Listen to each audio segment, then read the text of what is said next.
This Weeb virgin boy finds himself with no class in a world where everyone gets a class as their powers.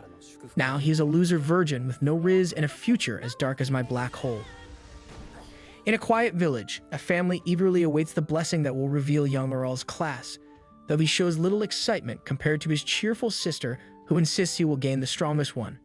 Their mother teases that such power would attract many girls only for the jealous sister to protest that he is too young, while their father recalls his own youth surrounded by admirers. Aral listens silently, uninterested, yet the thought of his class lingers in his mind. In this world, every child receives a class from the goddess at age 10, granting them skills from humble trades like baking to legendary roles like sorcery. When the long-anticipated day arrives, the blessing ritual begins in the village temple. Before the goddess's statue, the priest calls each child, touching his staff to their foreheads to reveal their destiny. One boy is declared a blacksmith, flames, and in a quiet village, a family eagerly awaits the blessing that will reveal young Aral's class, though he shows little excitement compared to his cheerful sister who insists he will gain the strongest one.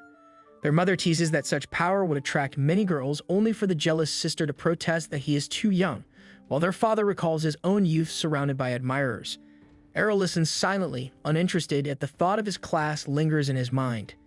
In this world, every child receives a class from the goddess at age 10, granting them skills from humble trades like baking to legendary roles like sorcery. When the long-anticipated day arrives, the blessing ritual begins in the village temple. Before the goddess's statue, the priest calls each child, touching his staff to their foreheads to reveal their destiny. One boy is declared a blacksmith, flames and iron resonating from his blessing. Aral's sister boasts of their family's bloodline, certain it will grant her brother greatness, for he is the son of the sword princess Farah and archmage Leon. When Aral's turn comes, the village falls silent in anticipation. Following the priest's instructions, he closes his eyes to receive the goddess's will, but no blessing comes. The priest senses nothing, and the audience murmurs uneasily at the lack of response. After examining the case, he declares that Aral has no class. His sister protests, his parents are disappointed, and later at home, Aral trains with a sword while they comfort him, saying he won't need to work. Aral refuses to be a burden, and his little sister promises to support him. Frustrated at their pity, he tells them he doesn't care about being classless. He has practiced fencing with his mother since childhood and believes hard work will pay off. His mother admires his maturity, his father trusts in his future, and his sister still believes he's the best. Tired of sentiment, Aral heads to the training grounds where two boys spar, boasting about their classes and effortless strength. Recognizing him as the classless boy, they question his presence. Aral says he came to train, but one mocks that real swordsmen don't need training, then resumes dueling to show the power Aral lacks. Each strike resounded with the weight of warriors far older than the children fighting. Observing them, Aral noted that fencing, the first skill any swordsman learns, was already enough to make them dangerous. Yet he refused to remain a spectator and boldly challenged them. The cocky boy laughed at him, mocking his courage, but Aral replied with calm certainty that the fight would still be fair. Angered, the boy demanded to know if Aral... Only the alpha remained, boasting like a final boss, but when it mattered, he stumbled into his own partner and left himself exposed. Aral struck the back of his neck with the flat of his blade, sparing him from a far bloodier end. Humiliated, the pair still claimed Aral cheated and demanded a rematch, but before it could start, another boy entered the training grounds and told them to stop, reminding them that real enemies don't care about whining. The cocky one cursed him, but his partner warned him to stay quiet, recognizing the redhead as serious trouble. The newcomer walked up to Aral, calling him the son of Fa, the sword princess, since only her child could wield a blade with such skill. He warned Aral not to let victory cloud his judgment and challenged him to a duel to show what a true swordsman could do. A skinny one whispered that the redhead was connected to the captain of the guard, which the boy confirmed, naming Captain Evans as his father. Hearing the name, Aral recalled Evans as the man who once summoned his mother for a demon hunt, though the son looked nothing like him. Evans had been harsher and worn.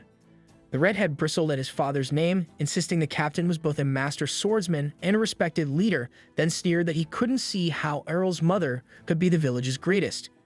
Irritated, he asked if Aral agreed, and Aral answered without hesitation that his mother was indeed the most powerful person in the village.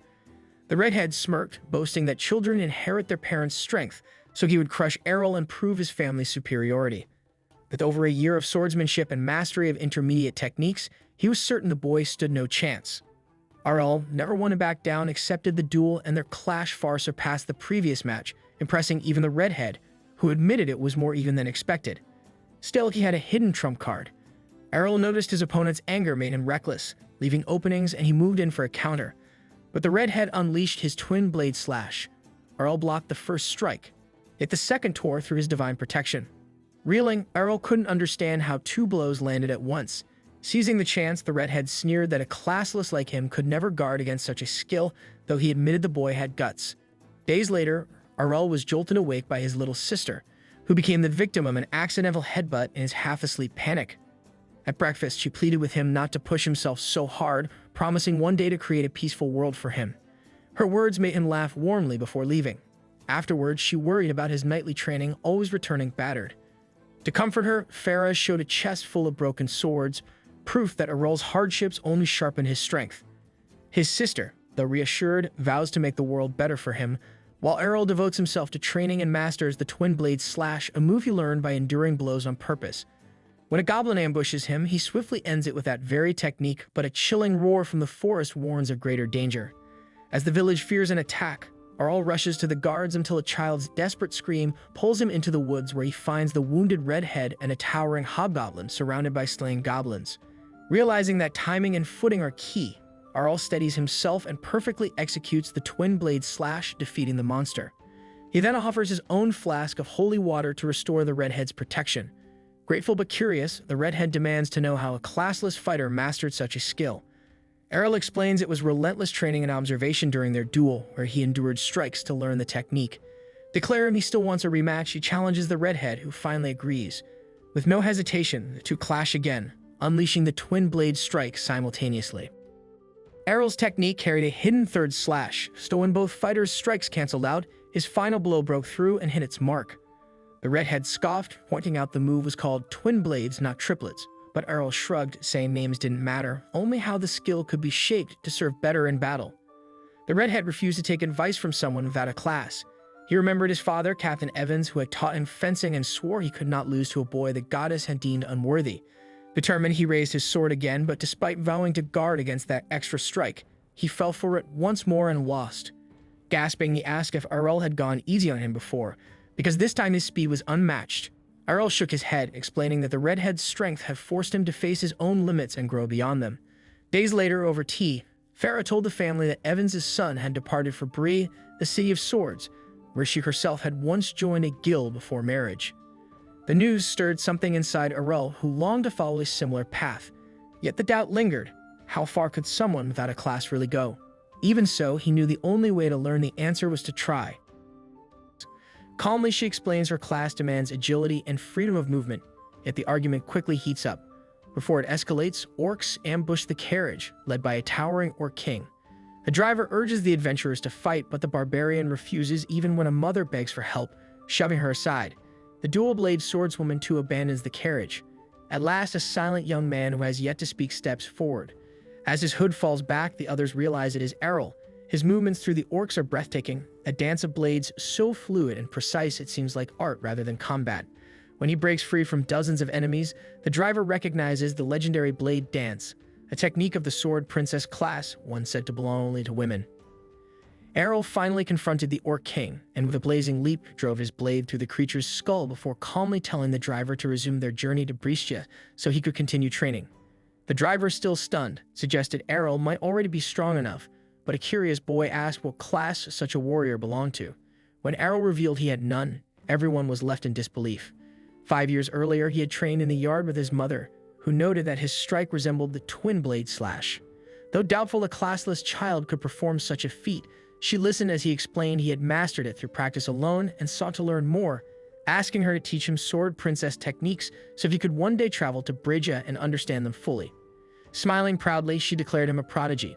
Snapped back to the present, Errol arrived at Brescia, the City of Swords, where the boy marveled at the countless warriors and advanced classes around them. Curious about the driver's knowledge of sword play, Errol asked, and the man revealed he was no ordinary coachman, but a holy knight in disguise.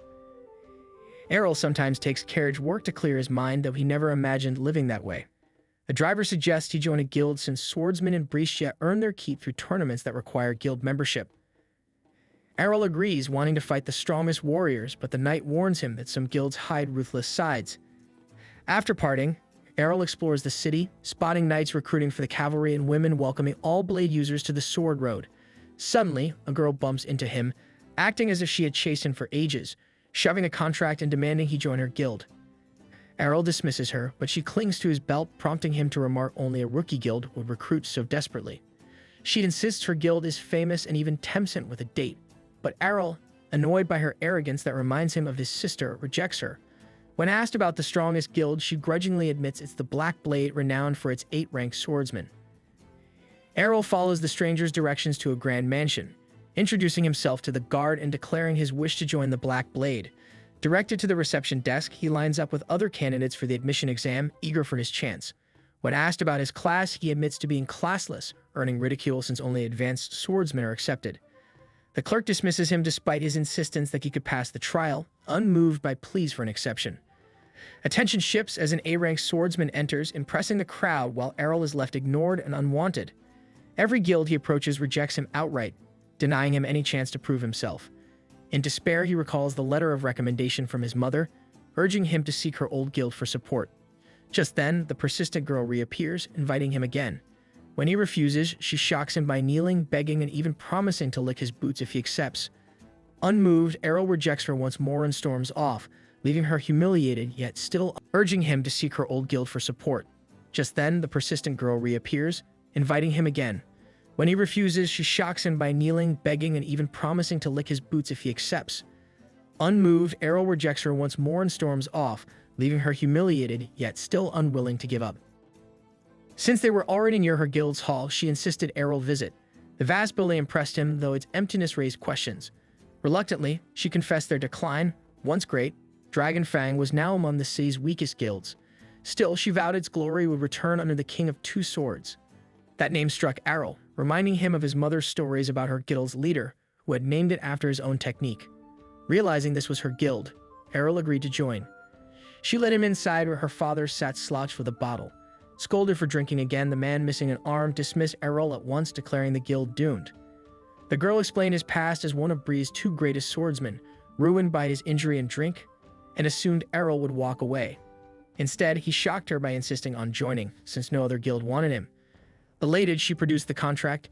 He signed. When she saw his class listed as none, she thought it a joke. Errol proved it genuine with documents, yet she unsheathed the sword and warned him to tear it apart if he valued his life. Every guild member, after all, needed at least basic sword skills. The kid stood there arrogantly, and Lilia refused to believe he was truly classless.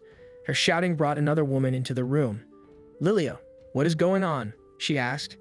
Lilia clung to her, furious that what she thought was a promising recruit turned out useless.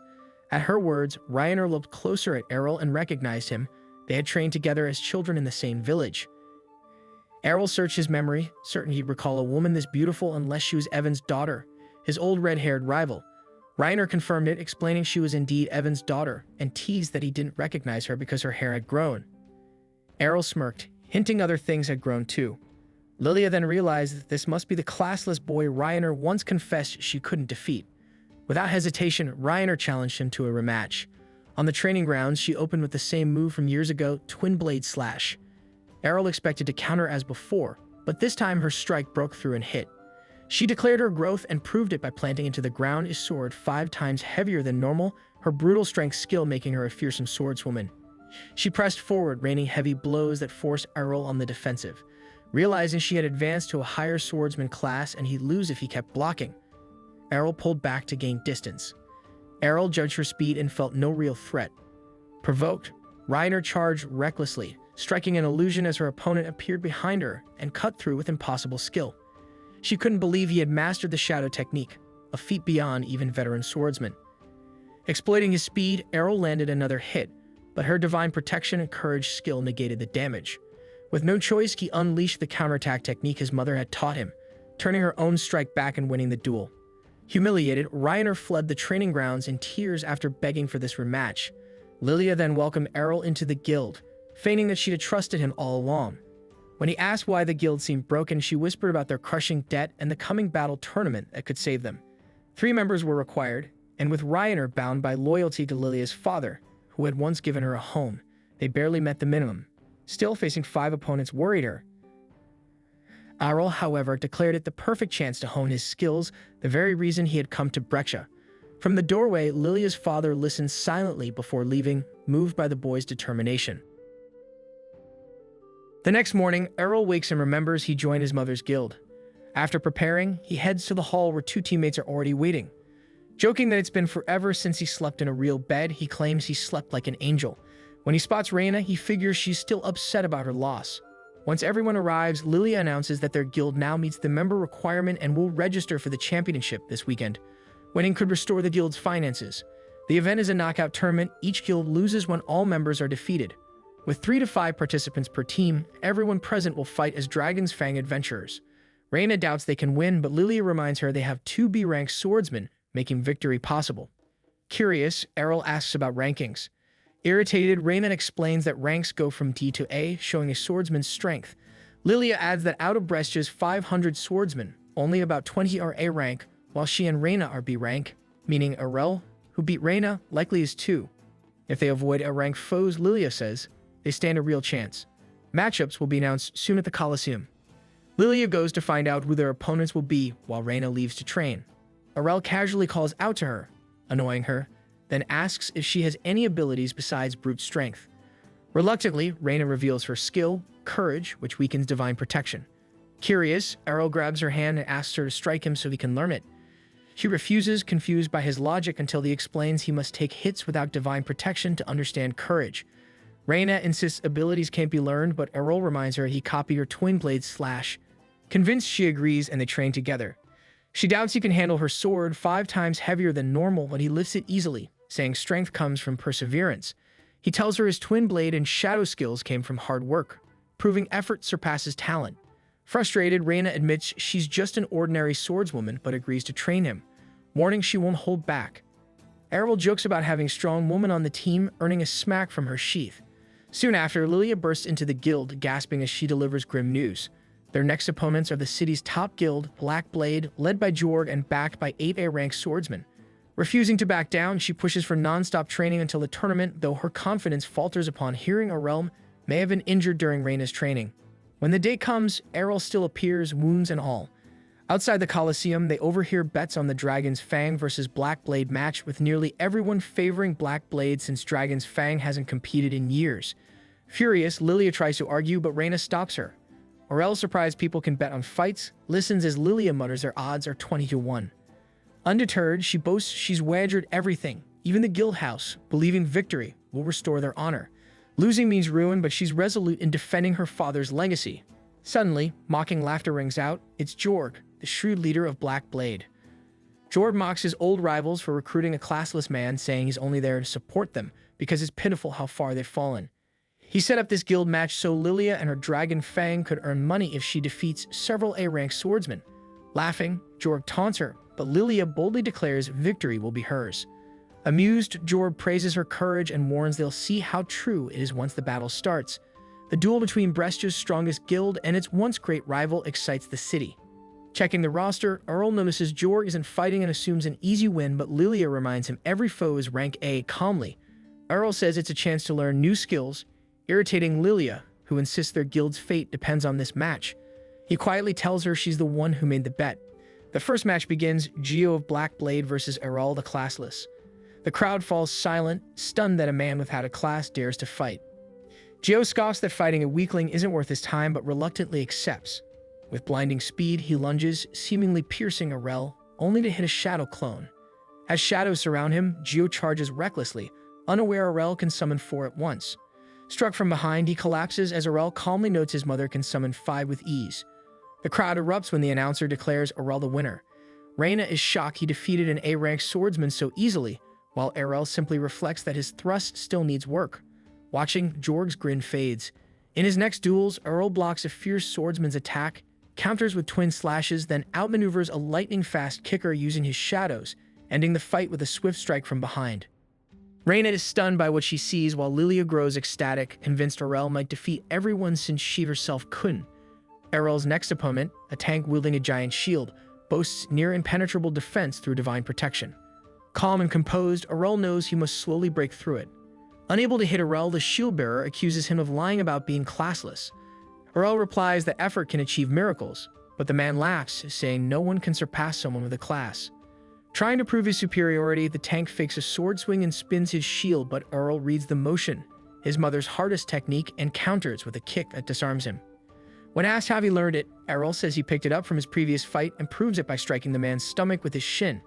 The opponent denies such mastery is possible instantly, but Errol explains that while true mastery takes time, imitation doesn't. Errol grabs the fallen shield, fuses it with his blink charge, and wins flawlessly once again. The crowd doubts his classless status, prompting the committee to confirm it through a crystal orb. He truly has no class. Cheers erupt, replacing disbelief. Lilia scolds Reina for not telling her how overpowered Errol is, swearing she'd have bet all her father's secret weapons if she knew. Fired up, she declares she'll marry him to restore her guild's honor. The final battle begins as Masamune, a master swordsman, steps forward, his curved blade gleaming. Is that a katana? Errol asks and Masamune nods. Reina suspects he's an Eastern samurai, a rare and deadly class. Even without drawing his sword, Masamune's aura exudes killing intent. Errol senses that one mistake could mean death. Calmly, Masamune reveals his plan to bait and end Errol with a death strike. Smiling, Errol charges in. The Black Blade had claimed Errol would fall the moment he struck, yet the classless boy trusted his speed, rushing forward while Masamune's sword remained sheathed. Hesitant to use his shadows, Errol pressed on, dodging the deadly slash faster than the blade itself. Though Masamune was famed as the city's fastest swordsman, Errol had trained under someone swifter. He countered with a storm of piercing thrusts that struck Masamune's back, ending the duel and the tournament. Lilia gasped, witnessing the Sword Princess's most lethal technique. The announcer declared Dragon Fang Guild's victory as the arena roared. Most had bet on the Black Blade.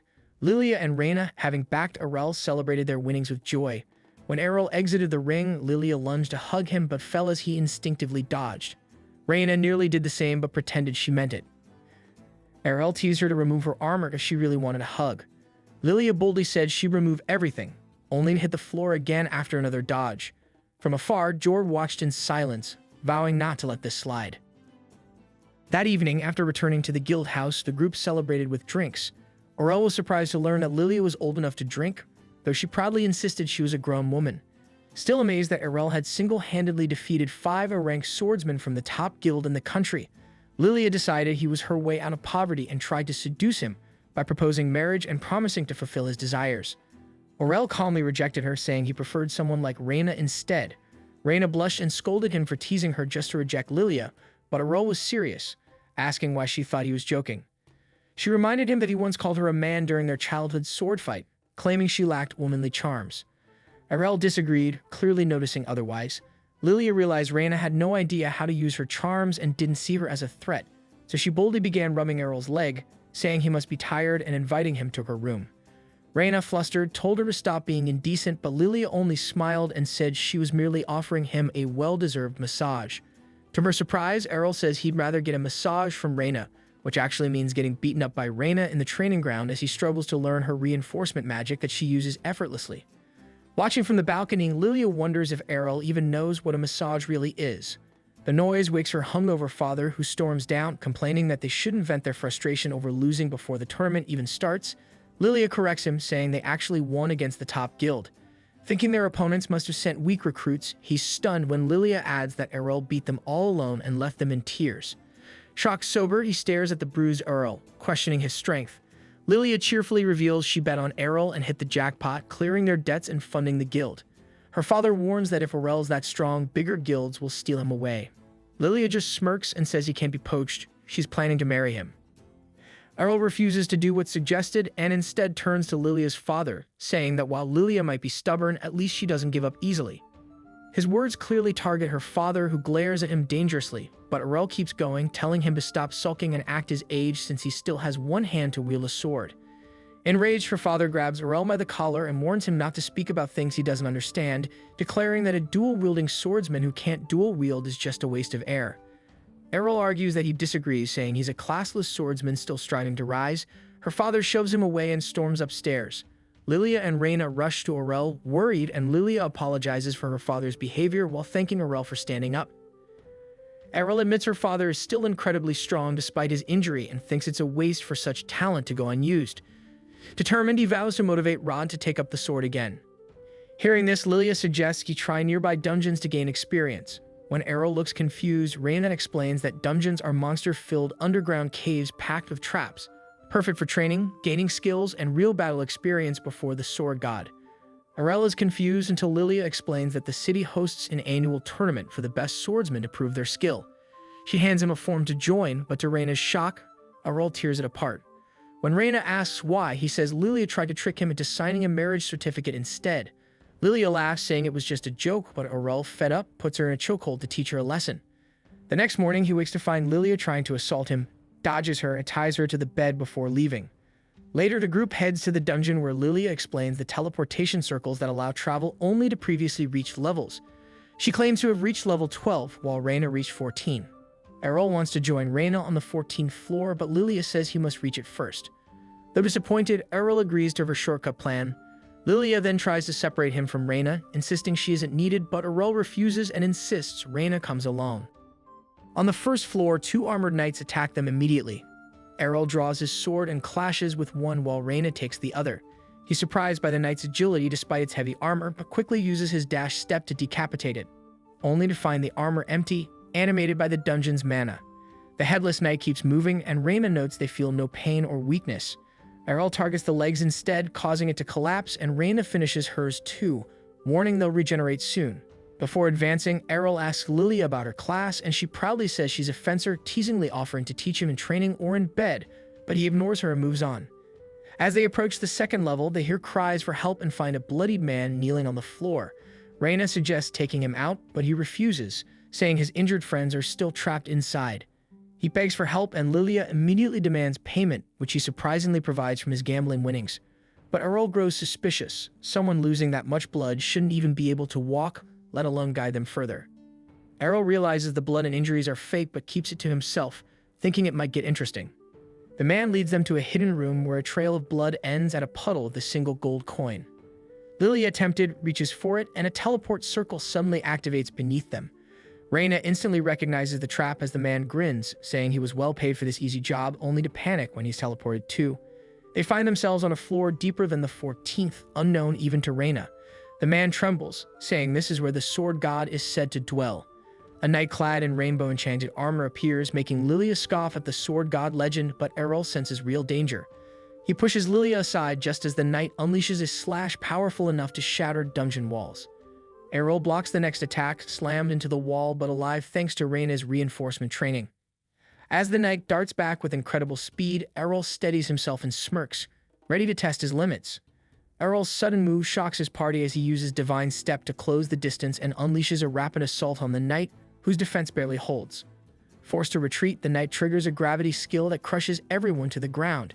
Everyone except Arel, who stands firm, remembering the same pressure from his harsh training with his mother. Back then, he could barely stand, but now he's stronger.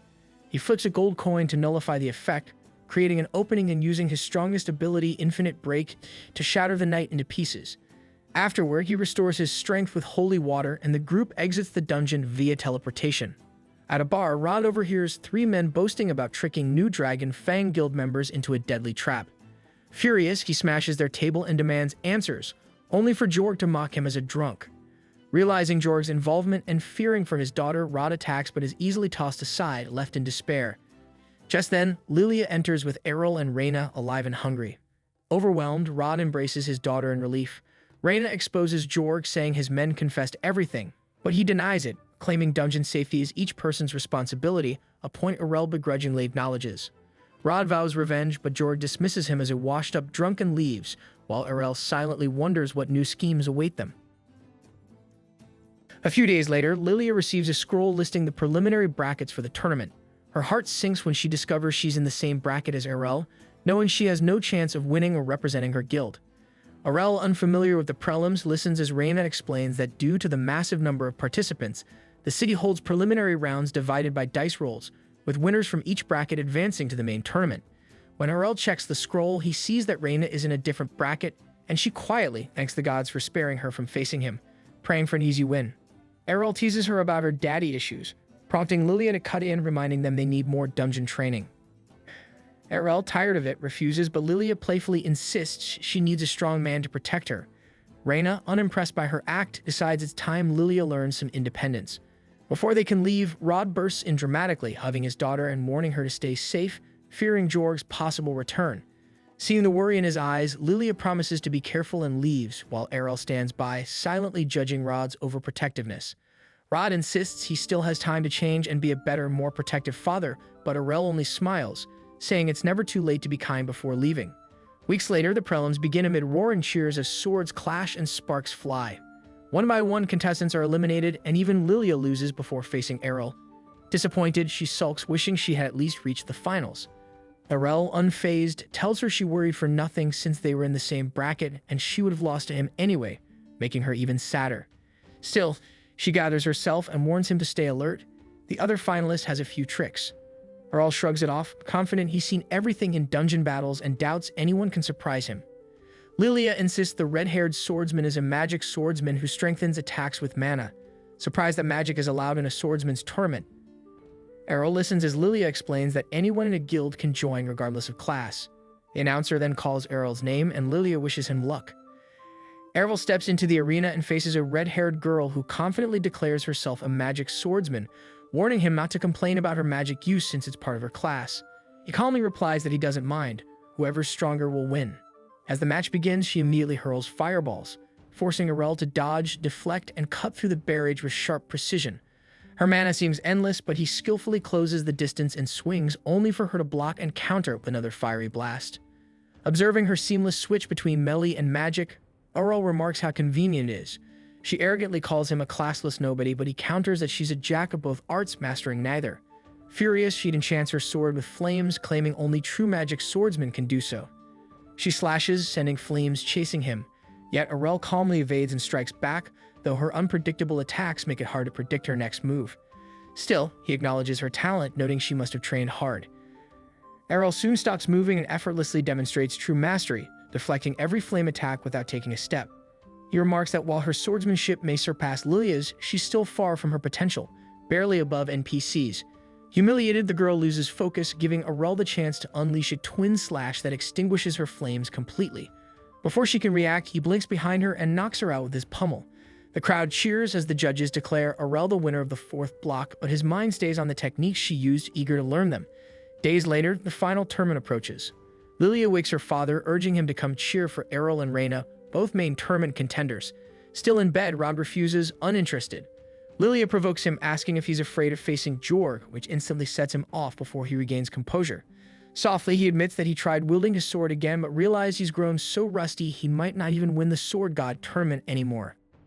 Lilia scolds Rod for talking about fighting despite failing the prelims, reminding him that others train their whole lives and still can't do what he can. Rod finally agrees to go, and on the way to the stadium, he recalls training Reina back when he still had both arms, feeling warmth as he wonders about her performance. During the tournament, Reina trembles until Arel jokes about them fighting in the first round, easing her nerves. She playfully swings at him, and he catches her fist just as the announcer declares the opening match. Jor, the reigning champion, versus Arel, the undefeated classless prodigy. Before heading out, Reina wishes him luck while Lilia shouts for him to crush Jorg. But as Arel faces him, he freezes. Jorg's eyes glow purple, fangs and a horn forming as he appears possessed. Rod instantly realizes what's happening and warns Arel to stay back after spotting Jorg's sword, revealing it holds a powerful demon. Jorg's voice changes, admitting he didn't expect to be recognized. Lilia is confused, but Rod explains the demon has taken over Jorg's body. Rod identifies the weapon as the Sword God's original blade, cursed by the dying Demon King and sealed long ago. The demon, calling himself Gelda, destroyer of mankind, declares his return after centuries of waiting. The crowd panics as Reina realizes the name isn't a myth. Screams fill the air as Gelda laughs, sealing the stadium within a dome of dark energy. Amid the chaos, Arel stands calm, sword ready to fight. Gelda orders Arel to flee, but Arel refuses, confident he can win since the demon was defeated once before. The demon laughs, boasting his last defeat was by a sword god and that no such being exists now.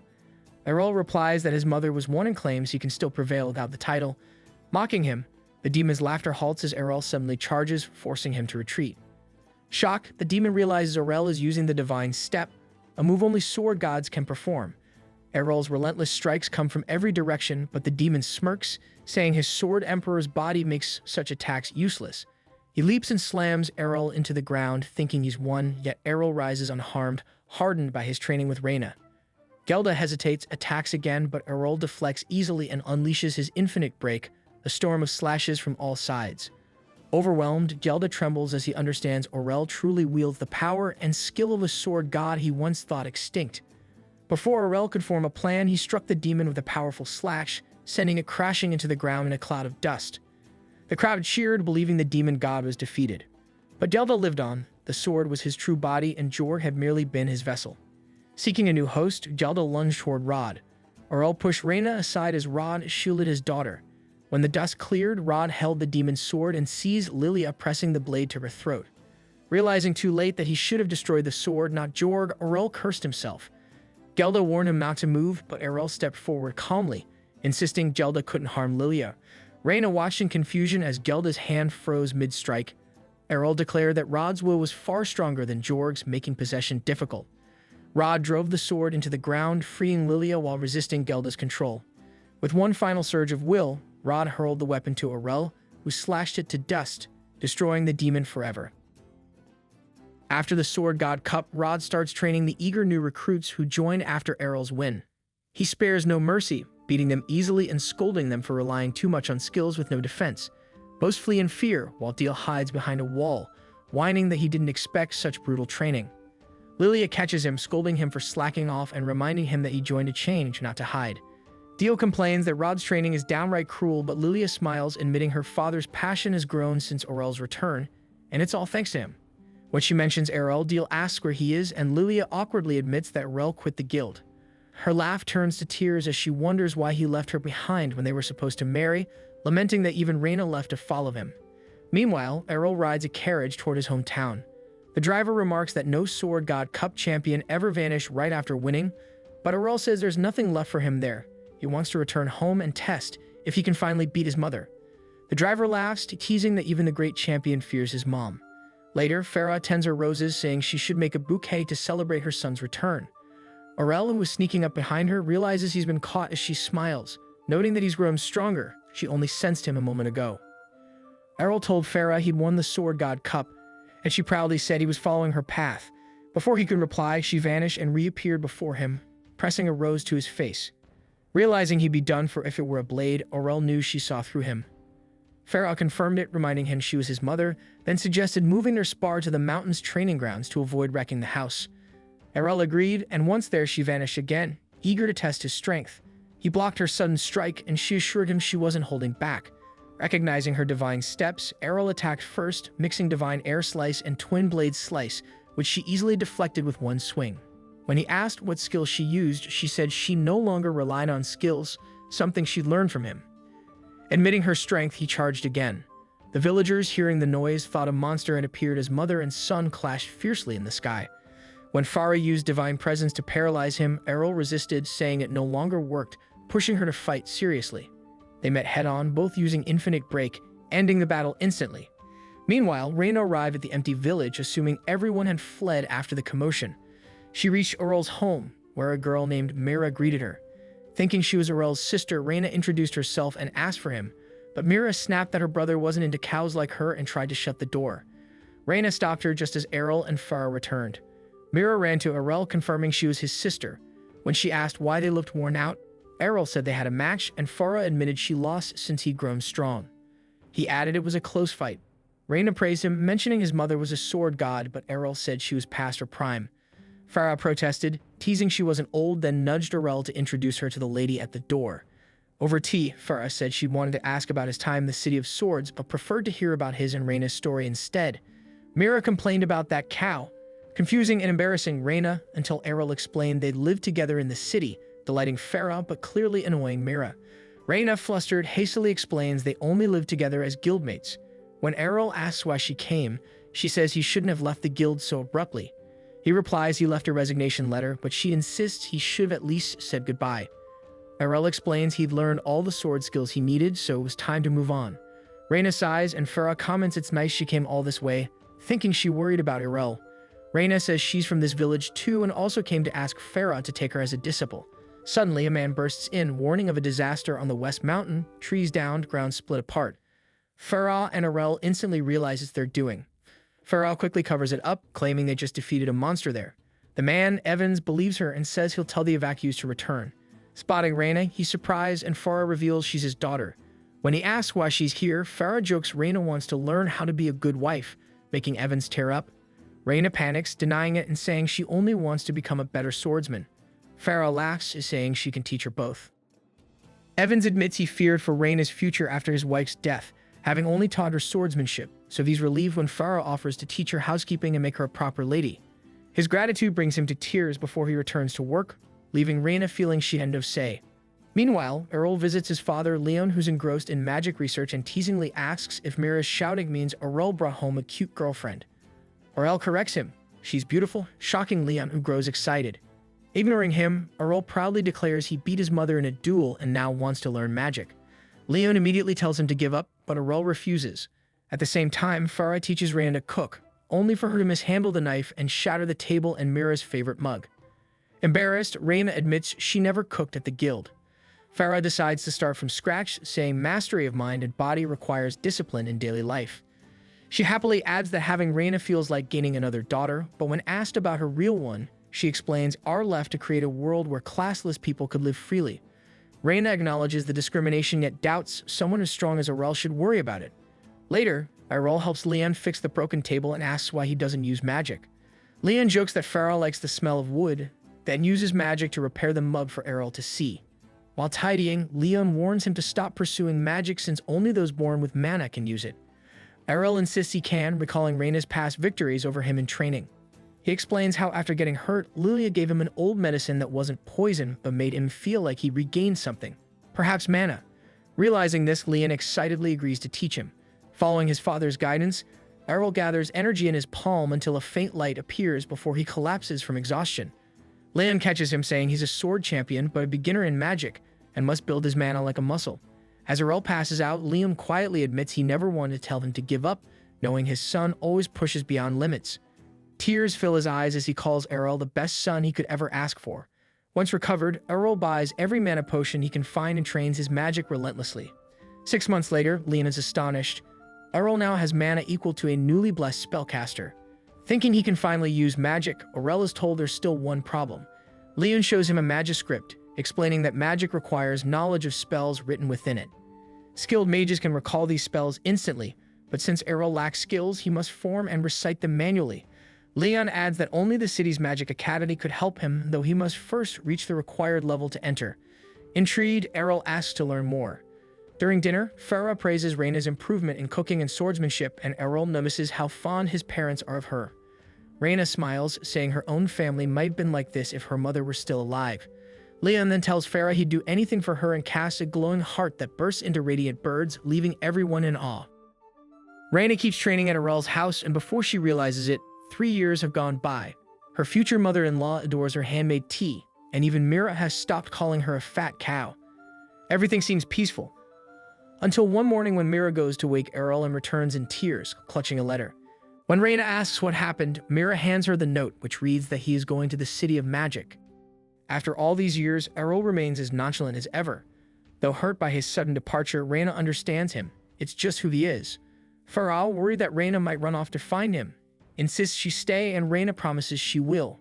Relieved, Farah remarks that both Errol and she tend to disappear without warning and wonders who they inherited that from. When Leon walks in, the answer becomes obvious. They take after their father. Farah accepts it all as long as her family stays safe. Meanwhile, Errol rides once again in a carriage toward also the City of Magic with the same driver as always. This time, though, he's joined by 2 girls and a boy named Kato. Growing restless after hours on the road, he asks the driver how much longer until they reach Alsbel.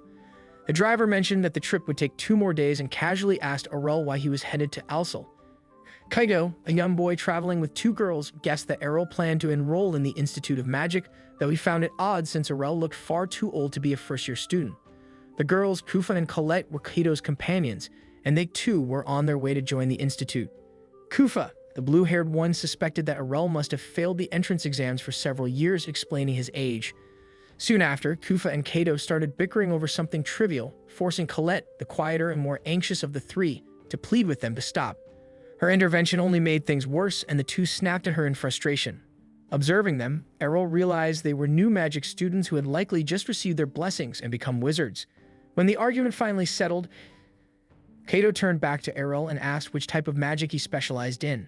There were 6 basic types: red for fire, blue for ice, green for air, yellow for earth, white for light, and black for darkness. Kaito himself specialized in red magic, but Errol, having no class, had spent 3 years training in all of them. Still, believing himself weak, he told Kato that he was classless and didn't specialize in anything. Kufa thought he was joking, but when Arel showed his class ID, the three were left speechless. They concluded that he must be a little crazy. After all, only a fool without a class would dream of entering the Institute of Magic. A troll king suddenly attacked their carriage, seemingly at the perfect moment for Arel to save them and prove them wrong. However, before the troll could strike, an orc king appeared out of nowhere and sent the troll flying into the sky. As the orc advanced toward the carriage, Kato bravely stepped out and launched a fireball spell, but it did absolutely nothing, making the trio realize how doomed they were. Then, without warning, Arel unleashed an overpowered spell called Explosion, instantly reducing the orc king to ashes. Colette identified it as a supreme-level red magic, a spell only an archmage could use, leaving them confused as to how a classless nobody could perform it so easily.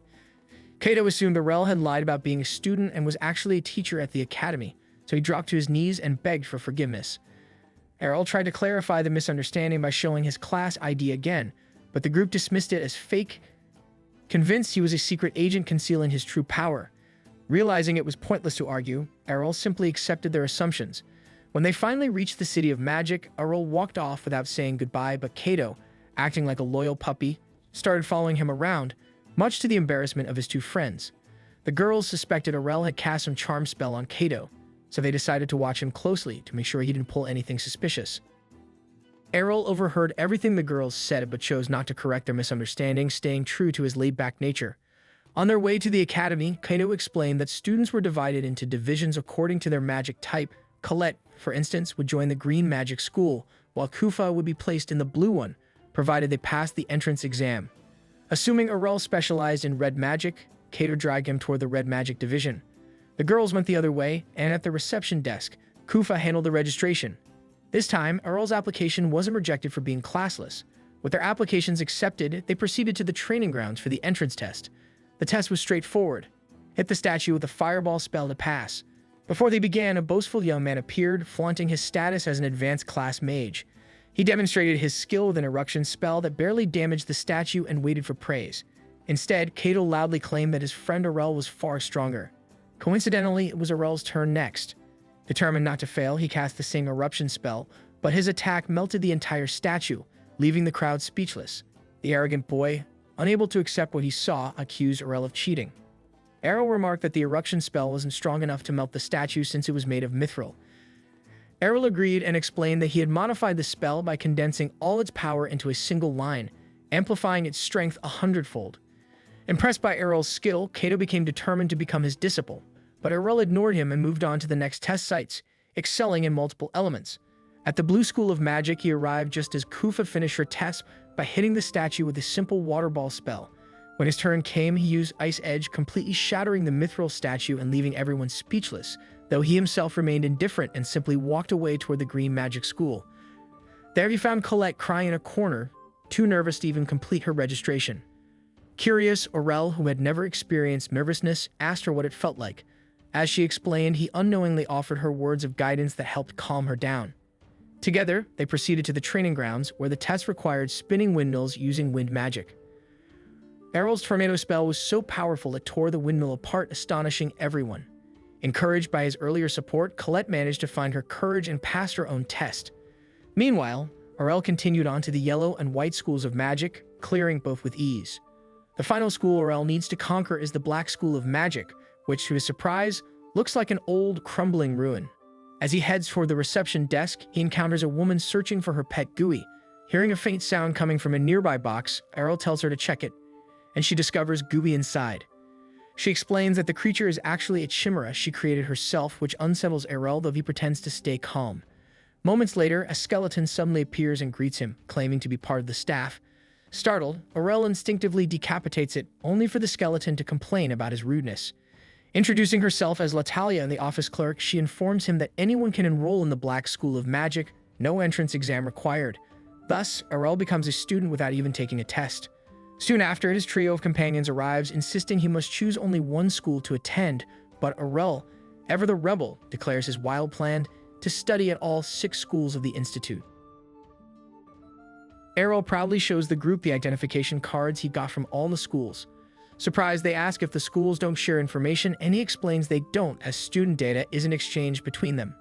When checking the schedules, the class list notices many overlapping classes due to too many courses, but attendance only requires 20% and grades mainly depend on test results.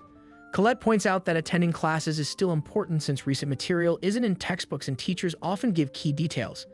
To handle that, Earl borrows his classmates' notebooks, and they gladly help. When asked about the other schools, he says the Black Magic School won't be an issue because its curriculum is literally blank. Students there study on their own according to Latalia. That leaves the White and Yellow schools, so he plans to attend more classes for those. But that's settled, Kato invites Aurel to his first class at the Red Institute. They head there together, and upon entering, Aurel excitedly asks where to sit, instantly claiming the back row. The arrogant boy who had picked a fight with them during the exam happened to be in the same class.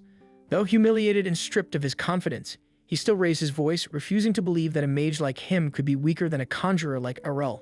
Calmly, Aurel told him he wasn't a conjurer, mage, or even an archmage, leaving the boy completely puzzled. Just then the teacher arrived, asking everyone to take their seats. Before class began, the boy introduced himself as Royce and demanded to know Aurel's class, since both had used eruption in the exam. The teacher checked the records and revealed that Aurel was classless, which only deepened Royce's confusion. The lesson soon started, and Kato quickly realized how difficult it would be for him. Too much theory, math, and bureaucracy for a single spell. Meanwhile, Aurel grew bored, copying notes and thinking how much easier it would be if conjurers were born with this knowledge already memorized. The teacher then explained that some students could use magic through natural talent even without full knowledge, but true mastery came from understanding sorcery deeply, which allowed better mana control, proper spell timing, and eventually the evolution of basic magic into advanced forms. Kato mentions that Aurel once did the same thing, surprising the classless one who learns it's an advanced technique. Aurel recalls his father rearranging spells daily like puzzle pieces. Later, while stretching with Colette at the training field, he thinks he's tried every in-person class, yet none taught him anything new. Still, he finds the Green Institute intriguing, especially its practical flight magic training. Colette is shocked he's never tried flying, but Aurel explains his father, afraid of heights, forbade it despite his curiosity. The teacher begins the lesson asking students to imagine floating and spreading their arms like birds. Aurel assumes mere imagination won't make him fly, but watches as Colette lifts off, loses balance, and lands hard, remembering his advice not to fear mistakes. Seeing her progress, he reflects she will improve fast while he searches for his own way to fly. Aurel conjures a tornado beneath himself, launching into the air, but crashes and leaves a crater. Colette helps him up as another student mocks them, then demonstrates flawless flight, explaining he devoted all his studies to flying and won the race. When Aurel asks what race, Colette explains it's a flying competition to reach the goal first. Intrigued, Aurel volunteers, prompting the boastful human parakeet to tell him to learn flying first. Aurel confidently promises to train for the race, but the parakeet laughs, saying mastery takes 6 months. Afterward, Aurel plans to combine spells to speed his training, confident 2 months are enough. That night, after dinner, Aurel, Colette, and Kufa meet at school, where Kufa admits he invited Kato for protection. Rumors of a terrifying nighttime figure have Kato scared, which reminds Colette he once couldn't even go to the bathroom alone. Kufa insists he's just guarding, and tension rises until Colette warns them to stay quiet. Suddenly, the ghostly figure appears at the window. Colette screams, but the hooded figure opens it and covers her mouth. Kato threatens to burn it, but the figure reveals himself as Aurel, explaining he's been practicing flying there nightly for the race. Kato worries he's overworking, but Aurel says he even trains in his sleep to recover mana and improve skills simultaneously. Inspired, Kato regrets not training harder in regular classes and decides to train alone like his master. Aurel advises him to overcome his fear of ghosts first, and his dedication soon motivates Kufa and Colette to begin their own extra training. After parting with his friends, Aurel, still not sleepy, heads to the Black Institute where Latalia greets him at the reception. Excited, the skeleton asks if he came to see her, but he only requests permission to access the library. Disappointed, she gives him a card and asks what book he's looking for. Aurel replies that he has no specific title in mind, just that he's read all his books and wants something new about dark magic. Latalia finds his curiosity unusual since most avoid such sorcery. The next day, Aurel interrupts a class to point out an error in the third line of the teacher's enchantment. Surprised, the instructor corrects it, and Kato praises his skill. Aurel explains that unlike others, he must memorize every spell, so he shortens them in his mind. Intrigued, the teacher gives him the chalk to demonstrate, and Aurel writes a simplified version of the spell. The teacher admits it might work, but warns of possible explosions. Aurel calmly replies that divine protection is enough, and as long as he survives, it's fine. Impressed by his resolve, the teacher offers him an exam for second-grade promotion. In the middle of the discussion, Roy asks to take the test too, so the teacher gathers both apprentices and points to an iron gate holding the exam monsters. Each must defeat the released creature with magic before it reaches them. Royce volunteers first. As the gate opens, a giant minotaur charges. Tense but focused, he casts eruptions, missing repeatedly, while Errol notices his magic is stronger, and the teacher silently acknowledges it. The teacher notes eruption isn't ideal for moving targets, and just as the minotaur nears, it vanishes. Royce, confused but humbled, learns this test usually takes 2 years to reach and vows to improve with true dedication. Next, Errol faces a similar monster, but a girl interrupts to warn that a superior minotaur was mistakenly included. The beast charges before she can stop it. Calm, Errol summons 2 flaming spears, which the monster dodges, and Bacchus orders him to retreat. Confident in his plan, Errol lets the spears return to strike the minotaur from behind, crippling it, then finishes it with an eruption. Bacchus, shocked, realizes this elite-level monster was meant for advanced students and begins doubting Errol's classless label. Errol earns his second-year promotion, later meeting the trio of mages while Kaito boasts of his master's victory, though Errol remains subdued, aware his promotion was a rare exception and uncertain if the same luck would follow him elsewhere. Errol catches the blue class teacher the next morning and immediately asks for a promotion exam to move up a grade. She doubts his skills and explains the exam is held only once a year, but he insists, revealing he knows about the recommendation system that allows exceptional students to test early. She admits the rule exists but is meant for prodigies, so Errol urges her to judge his magic firsthand. With a tired sigh, she says she'll consider it only if he actually attends her classes, which he dismisses as pointless. His remark enrages her, as he claims her lessons are fine for beginners but dull for someone like him. Infuriated, she snaps that she'll be the one to decide how basic his magic is. Errol's plan works and he relaxes, confident he'll finally move on to advanced magic once he proves himself. The teacher drags him to the arena, while Colette watches from above, baffled that he would provoke Hangul, a mage on the verge of becoming an archmage. Errol, unfazed, stands firm in the arena. Errol listens as Hangul lays out the rules, no physical attacks, and if he wins, he can take the promotion exam. He simply nods, saying he likes his chances, which irritates her. She can't believe his confidence against someone nearly an archmage. She drags him to the arena to settle it, and the moment the match begins, she unleashes a brutal ice storm that traps him in a freezing vortex so cold even Kufa struggles to breathe from the stands. She prays Errol survives, but when the storm fades, he appears frozen solid. Angle smirks, assuming he's just another loudmouth with no skill, and advises Kufa to always start mock battles with a strong spell to catch opponents off guard. Before she can savor the win, the ice cracks as Errol breaks free, revealing he had cast layered ice shields fast enough to dull her attack. She praises his quick reactions, but insists it won't secure victory.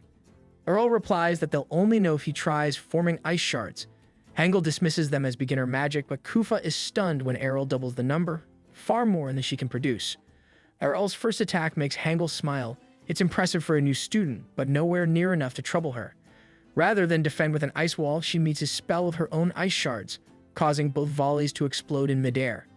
Errol realizes he underestimated an instructor, while Hangul suddenly remembers he's the top scorer in the entrance exam and likely relies on ice shards as his main spell.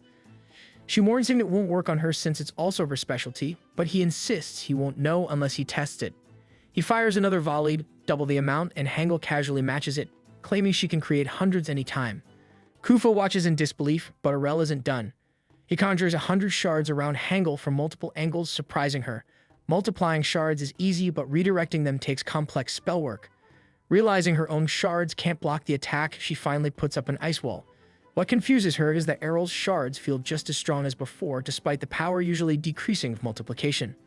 Confident he can't break her barrier, she conserves her mana, waiting for his reserves to run dry so she can finish the duel with one decisive strike. Errol acts before Hangul can cast her final spell, using his own last spell despite her belief that he lacks the mana or strength to break her ice walls. But his plan works. She is trapped behind her own barrier as he forms a massive ice spear and drives it down on her. Panicking, she raises an ice shield, but it shatters under the impact, the spear slamming into her with a loud bang. Errol sighs in relief, admitting she was a tough opponent, while Kufa is stunned that a student defeated an academy teacher. Later, when they'd all regroup, Kufa informs them that Hangul immediately promoted Errol without a formal exam. Kaito celebrates, but Errol's attention shifts to Colette and the Green School. Colette escorts him to their instructor, and Errol asks to take the promotion exam, only to be rejected and told to wait for the scheduled tests. He insists she could recommend him and even offers to demonstrate his magic, but she refuses, stating that their school follows its own rules. Frustrated, Errol asks for any way to take the exam early, and she finally snaps that only the headmaster has the authority to grant such permission. Errol considers approaching the headmaster, but his teacher warns him not to try, saying the headmaster is far too busy and bothering him could even get Errol expelled. Realizing the risk, Errol backs off until Khaled mentions another option, the upcoming flight race, where the winner is personally awarded by the headmaster every year. Errol sees this as the perfect chance to display his skills and request a promotion, though the green teacher reminds him that winning won't be easy with more than 300 participants. Errol insists he'll win regardless. On race day, the competitors line up as the commentator introduces the headmaster, who wishes them a clean, safe race. Before the start, the green-haired boy from earlier approaches Errol, accusing him of coming to embarrass himself. Errol doesn't even remember him, angering the boy, Sky, who boasts he'll become the fastest mage in the world. The race begins, and the sky fills with chaos as racers collide, fall, and struggle through the course. One competitor blasts forward like a rocket but crashes uncontrollably and is disqualified. 15 racers break ahead, most of them familiar senior students, yet one professor notices two unfamiliar faces among the leaders, both from the first-year class. They turn out to be Errol and Sky. Sky is stunned that Errol can keep up, but Errol explains that everyone feels slow right now, and that rushing early will only drain them before the finish. They keep a steady pace until they reach the first tight turn through a narrow gatehouse followed by a sharp left. Some racers rush ahead and fall into the water when they fail the turn, while Sky positions himself in the middle, giving him the perfect angle to slip through. Confident, he assumes Errol is far behind, only to find Errol still right beside him as they climb toward the front. Dione, the reigning champion, takes the lead, but both first-year rookies somehow stay on her heels, surprising even her. Sky begins to falter, yet forces himself to push on, until Dione casually reveals she hasn't even gone full speed. She accelerates, leaving Sky drained and out of mana despite his effort, earning praise from the Yellow School professor for his potential. What shocks everyone further is Errol still trailing Dione, matching a pace she never expected anyone else to endure. Errol pushes harder when Dione suddenly speeds up, quickly realizing his 2 months of training won't be enough to beat her. He uses his trump card, magic that forms air pockets under his feet, letting him leap forward fast enough to stay beside her. The commentator is baffled, but the light magic instructor explains the technique, noting that generating that much lift should require the leg strength of a supreme swordsman, which only confuses him more. They don't know Errol never skips leg day. As they near the final stretch, the instructor warns they must slow down for the sharp turn ahead or risk crashing. Dione understands the danger but refuses to be the first to slow. She holds her speed as long as possible before finally easing up to make the turn.